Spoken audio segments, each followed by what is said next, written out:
Korean War rages on. Amid the chaos, a small group of Filipino soldiers stand their ground in the frozen hills of Yultong. Outnumbered, surrounded, but they refused to retreat. Through the night, they fought off waves of enemy attacks, holding the line so Allied forces could regroup and survive. When the sun rose, the hills of Yultong still stood, and so did the Filipino spirit of bravery and brotherhood. This was the Battle of Yultong, where courage had no retreat. April 1951. The Korean War rages on. Amid the chaos, a small group of Filipino soldiers stand their ground in the frozen hills of Yultong. Outnumbered, surrounded, but they refused to retreat.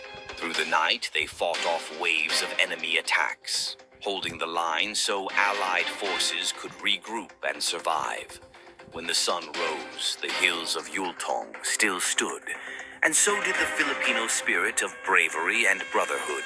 This was the Battle of Yultong, where courage had no retreat. April 1951. The Korean War rages on. Amid the chaos, a small group of Filipino soldiers stand their ground in the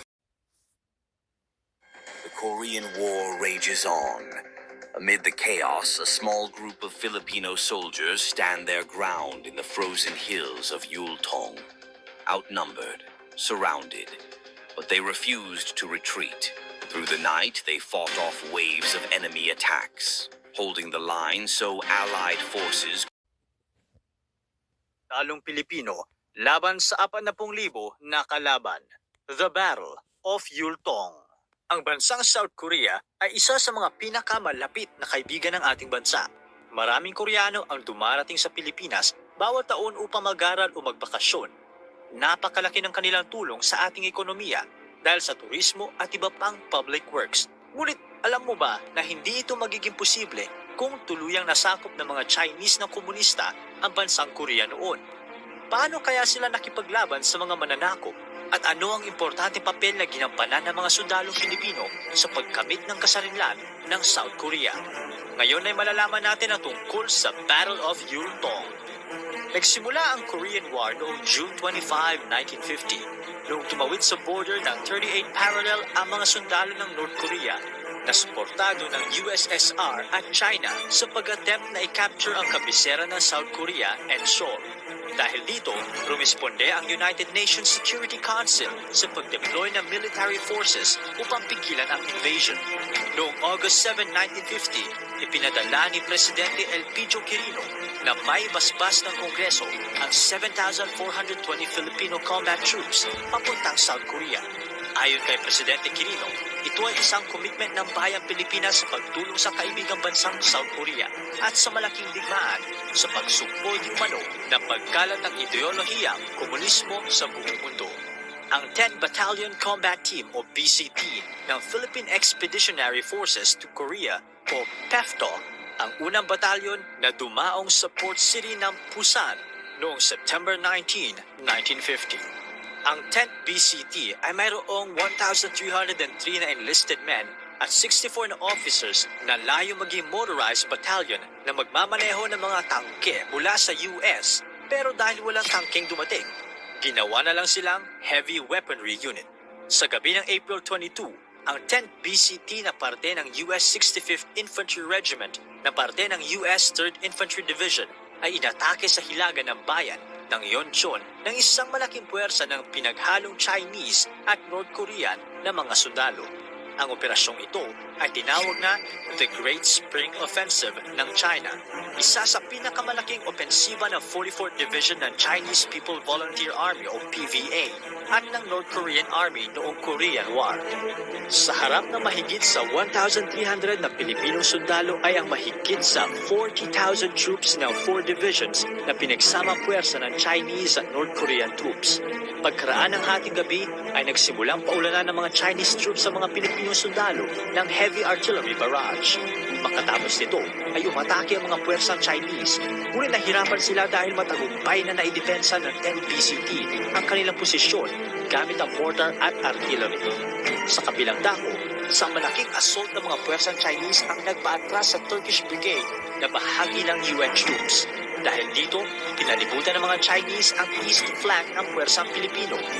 Nang makita ang parating na panganib, inutusan ni Lieutenant Colonel Dionisio Ojeda ang isang batalyon na binubuo ng Army Cooks and Clerks upang depensahan ang east flank. Sa tulong ng M24 light tanks at artillery support, matagumpay na napaatras ng makeshift unit ni Lieutenant Colonel Ojeda ang mga puwersang Chinese. Patuloy na nanganib ang posisyon ng mga sundalong Pilipino nang mapaatras ng Chinese troops ang Puerto Rican 65th Infantry Regiment na nasa west flank. Nang mapalibutan na ang pinagsamang puwersa ng Chinese at North Korean ang mga Pilipino sa magkabilang flanks, unti-unting lumusob ang mga puwersa ng kalaban. Ngunit, napigilan sila ng isang platoon ng sundalong Pilipino na nakaabang sa tuktok ng isang burol malapit sa Yultong. Ang platoon na ito na pinamumunuhan ni First Lieutenant Jose Arteaga ay dinatinag at nanatili sa kanilang posisyon sa kabila ng panganib. Dahil dito, ang commander ni First Lieutenant Arteaga na si Captain Conrado Yap ay nagkaroon ng tsansa na magsagawa ng counterattack. Ang counterattack ay matagumpay ng sinagip ng mga trap na platoon sa burol at pinigilan din ang Chinese troops na sumulong panghuli. Sa kasamang palad, sina First Lieutenant Arteaga at Captain Yap ay nabawian ng buhay sa kasagsagan ng pagkikipaglaban. Sa pagsapit ng umaga noong April 23, nagutos si Lieutenant Colonel Ojeda ng ikalawang counterattack gamit ang M24 tanks. Nasurpresa ang mga Chinese at tumatras sila mula sa burol na kanilang sinubukang angkinin. Nakipaglaban ang mga sundalong Pilipino hanggang pinutusan sila na umatras noong tanghali at sabayan ang iba pang division sa timog. Sa kabuuan, 15 na sundalong Pilipino ang nasawi, 26 ang nasugatan, at 14 ang missing in action. Sa side ng pinagsamang puwersa ng North Korean at Chinese, mahigit sa 500 ang nasawi sa bakbakan. Ang kabayanihan ng 10th BCT ang naging sanhi ng matagumpay na pag-withdraw ng US 3rd Infantry Division na kalaunan ay naging instrumental ng pagkapanalo ng US at UN forces sa Korean War. Ang digmaan sa Yultong ang kauna-unahang tagumpay ng mga sundalong Pilipino sa labas ng bansa. Ngayon, isang monumento ang nagsisilbing pagpupugay sa kabayanihan ng puwersang Pilipino ang makikita sa War Memorial of Korea at noong July 27, 2018, ginawaran si Captain Conrado Yap ng First Class Tagyuk Cordon of the Order of Military Merit sa 65th anniversary ng Korean Armistice Agreement. Ginawaran din ng Taegyuk Cordon ang 10th BCT member na si Major Maximo Yang para sa kanyang kabayanihan sa digmaan ng Yultong. Mas mayaman at mas malagong ekonomiya ng South Korea, kaya malaki ang tulong na ating natatanggap mula sa kanila. Ang bayaning nakipaglaban para sa kanilang kasarinlan ay dapat nating bahalagahan dahil sa kanilang malaking kontribusyon sa masayang relasyon na ating natatamasa sa kasalukuyan. Anong masasabi mo sa ating kwento ngayon? May kilala ka bang ibang pangyayari kung saan nagpamala sa mga Pinoy ng kabayanihan? Ikwento ito sa comment section.